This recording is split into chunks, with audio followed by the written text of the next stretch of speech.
Separated parents this season is who gets what time with the kids. These sorry matrimonial facts are that nearly half of marriages fail. So, more and more kids will be subjected to the annual holiday shuffle. And access disputes this time of the year can carve kids up faster than a Christmas goose. So why do moms and dads put their kids through this emotional ringer? Great question. Joining us now, our resident social worker, Gary Dernfeld. Gary, why do so many parents use their kids as weapons to hurt their former spouse at this time of year? First of all, you two can coin a phrase like it's nobody's business. I love that intro. But the sad truth of the matter is that we are forming traditions with our kids, some of which may not be oh so holy or happy. And so parents are duking it out over their kids because they all want to have the kind of Christmas that they remembered growing up, all the family all around. We all want our loved ones with us. Problem is, separated families, separated parents, we have to share our children. And not all parents play well in the sandbox. When we are duking it out over our children, we are setting the tone for their remembrance of Christmas time. What do you want your children to take away from this?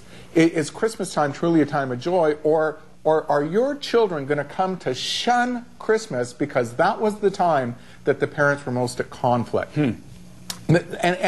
And these conflicts actually have long legs, folks.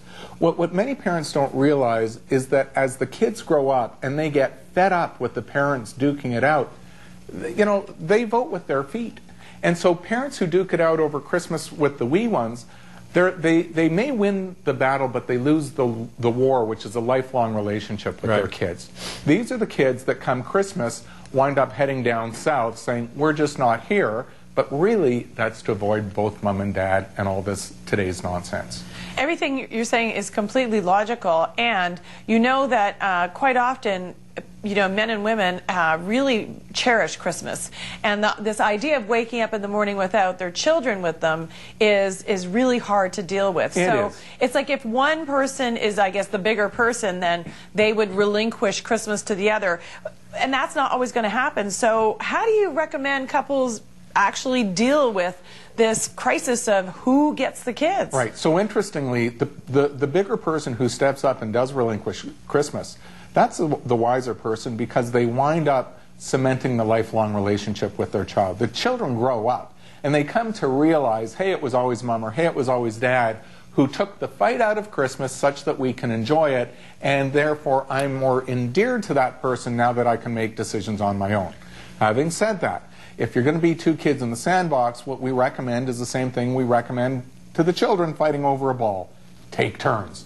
So one Christmas, you get Christmas Eve over to the Christmas morn, and the other parent gets Christmas afternoon into Boxing Day, and the following year, we switch. But, you know, there are still those parents that like to poke each other in the eyes on the edges, and that's the exchange time. Is it going to be 12 o'clock, 12:30, 1 o'clock?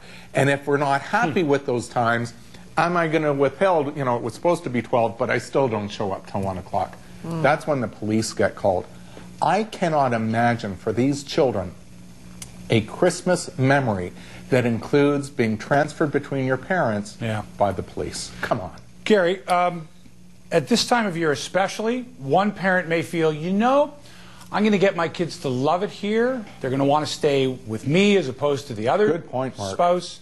And I'm going to spend more money than I have, or maybe utilize all the money that I'm getting from support, whatever it is, to make this a great Christmas for the kids. And then when they go back to their father's house, or if it's the other way around, back to their mother's place, there's no way they're going to like it here more than there. That's a real problem, isn't it? Because in some cases, the kids feel they're responsible for the separation.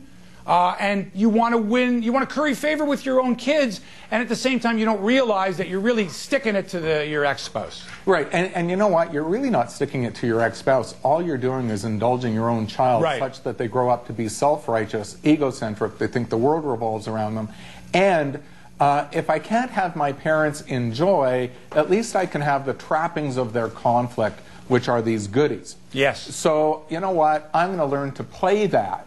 And so I will actually help my parents to be in conflict. I come up the middle and just get the goodies. Now, this is how I learn to relate to people. So I take what I learned in my childhood between my warring parents and I apply that to my spouse, my partner. That makes for a failing relationship right off the bat. This is what we're inadvertently teaching the kids when we want to curry affection. Yes. Okay, Gary, it's a tough time of year because if a couple's not getting along, you know, the awareness is heightened. This is when we're supposed to be loving and happy and the family comes over.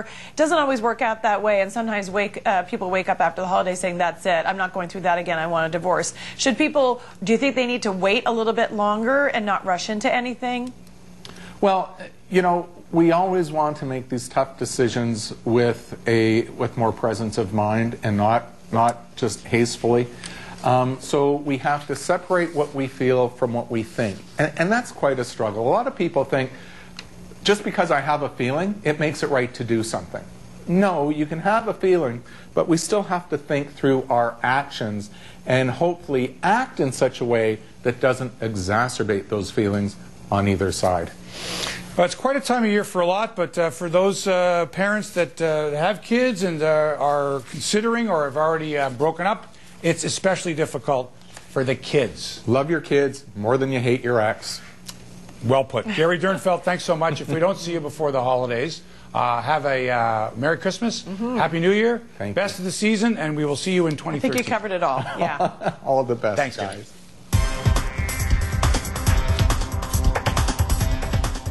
When we come back, the Square Off Nation debates the dilemma.